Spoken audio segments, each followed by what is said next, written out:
Hello book lovers, welcome to Uncommon Reader. My name is Daniela. Thank you for stopping by, whether you are a new subscriber or a returning one. I appreciate you stopping by. I'm here with a tag today. I didn't want to wait any longer. I want to respond to Reney of Beyond Books and Suey the Book Banter, because they tagged me in this. I'll get around to it later. This is a tag created by book blogger, quote unquote. And I really love these questions because they gave me a push in focusing on books that are waiting to be read for quite some time. So let's dive into the questions. The first question is a classic book that you have been meaning to read forever but haven't read yet. So I'm actually happy for this tag also because it pushed me to pick up books that are in my personal library and they've been waiting for quite some time. I tend to rent a lot of books from the library as well, so I'm always torn in between. But I had meant to read The Master and Margarita by Mikhail Bulgakov forever. And I recently found a copy in Italian at a book crossing, and I just got it, and I think 2025 will be the right time. You know, this book seems like it's not been even opened, because when I try to open, you see, like it still makes that noise that it hasn't been used at all. The cover is a bit discolored here, but I do like also the original hardcover, which is a lovely blue. And so I look forward to read this book. So next question, a book on your shelf you haven't read yet. Ooh, this is another great one that I bought maybe over 2 years ago. Peter Pan. I haven't read Peter Pan yet. I was enamored by the illustrations in this book. I have to show you, the font is really big, and this is a signature of this edition called Rizzoli Burr editions. I'm trying to find the big nice illustrations here. There are quite a few. This is beautiful. So I feel like this is really not meant to be just for young adults or kids. I believe, you know, it's such a rich edition that's definitely speaks to collectors as well. And that's it. So perhaps I could put it in my December TBR. I don't know, but my TBR in December, it's going to be crazy. And we will see. Number 3, a book that you recently got, you haven't read yet. Here's another I'm longing to read, and again, it's just been procrastinating. This is a sort of a biography of a certain period in the life of Italo Calvino, who is one of my favorite Italian writers of the 20th century. And this particular period of his life is focusing on his life in Paris, and that's why I'm also very drawn to it. In between 1967 and 1980, he lived in Paris, and I guess that's where he also met his wife. And this is a very important intellectual season in Paris, because people like Sartre, Quinault, Perec, and Barthes was living and meeting all together, and Calvino was part of that group. And I'm particularly fascinated in that intellectual era as well, after reading Simone de Beauvoir's first biography, Memoir of a Beautiful Daughter. Oh wow, remember the title, I'm impressed. And so I'm very curious to read this book, not alone. It's set in my favorite city, Paris, so I'm gonna get to it, I promise. 4th question, a book you had forever but haven't read yet. I think the book I had for the longest time, and it's so heavy. So that's also probably the reason why I haven't gotten to A Suitable Boy by Vikram Seth. Let me see what I don't see reflections from the window. So I don't remember when I bought this book. It was in California, when I lived in California, and yeah, and you can see the pages are turning brown. So I had this for a long time. I don't know, 20 years, 15, I'm not sure. I started reading this book, but then at a point I stopped, but I didn't read many pages, maybe like 20, 30, 40, not as many.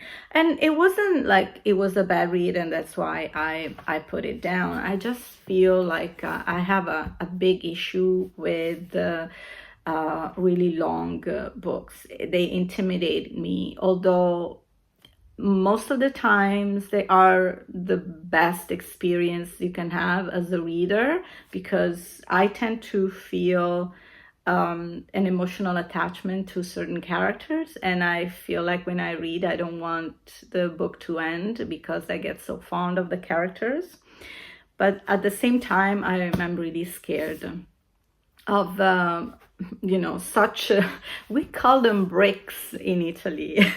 This book has over 1,500 pages, so you can see why I was intimidated by it. But I think I'm going to set up a challenge with myself for 2025 and get to books that are long and see what I will be able to accomplish. There's another book set in India that I want to read, and it's Shantaram, and that's been a huge success in Italy as well.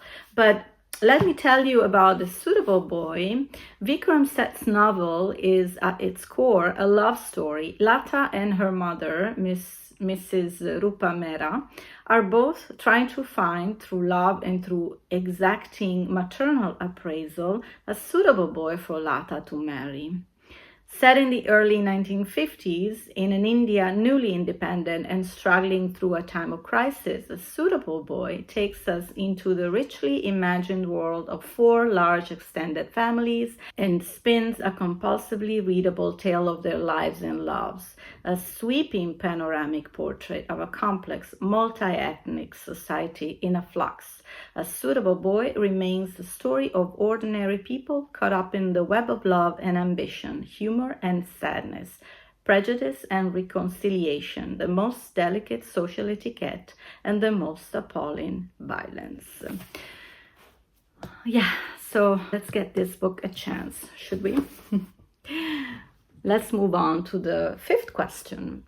A book a friend recommended that you haven't read. Oh, I also found this book at the book crossing that I was telling you before, and I actually did a video on it, so I'll invite you to take a peek after this one. And it's The Seventh Death of Evelyn Hardcastle. I have the Italian version, and this is a mystery story, and my friend loved it, so I am looking forward to read this one. 6th question. A book you're procrastinating on. More than a book is actually an author, and I'm talking about Ernest Hemingway. So everyone is praising his talents, and I think I'm a little biased because I read a biography of Martha Gellhorn, and it wasn't very kind to Hemingway, this book. It was by an Italian journalist, Lily Gruber, and it's not translated in English, unfortunately. But I really loved her and her courage, and she was also a journalist and a writer later on, and I want to read her books too. And so I have this misconception maybe about Ernest Hemingway, but I did find 2 books at the same book crossing I was telling you about, From Whom the Bell Tolls and Farewell to Arms. I don't know which one to begin with because I do want to read at least one this year. So help me out decide, should I read For Whom the Bell Tolls or Farewell to Arms first? Let me know in the comments, please help. Number 7, which is also the last question. The next book on your TBR. So I'm going to give you a little sneak peek of what my December TBR is. It's going to include Arabian Nights by Kader Abdullah. I mean, he's writing it, of course, he's not the author. But I fell in love with Kader Abdullah writing this year when I read The House of the Mosque, which will be one of my favorite 2024 reads. And I envision reading this especially during the holidays. Christmas is usually sort of a tough season for me, so I feel that Kader Abdullah will be able to transport me into a different time and different places, magic places, and I'm sure it will be very helpful. So I look forward to dive into this read very, very soon. So this concludes our video today. I thank Reney and Suey again, and I look forward to see you here back on Uncommon Reader. I hope you enjoyed this video and you'd consider give me a thumbs up and a comment below. And stay tuned, because next video will be a new format video that I haven't done in this channel. I mean, I haven't invented anything new, but it's a new format for me. So I look forward to see you here back on Uncommon Reader very soon. Take care. In the meantime, happy reading. Ciao.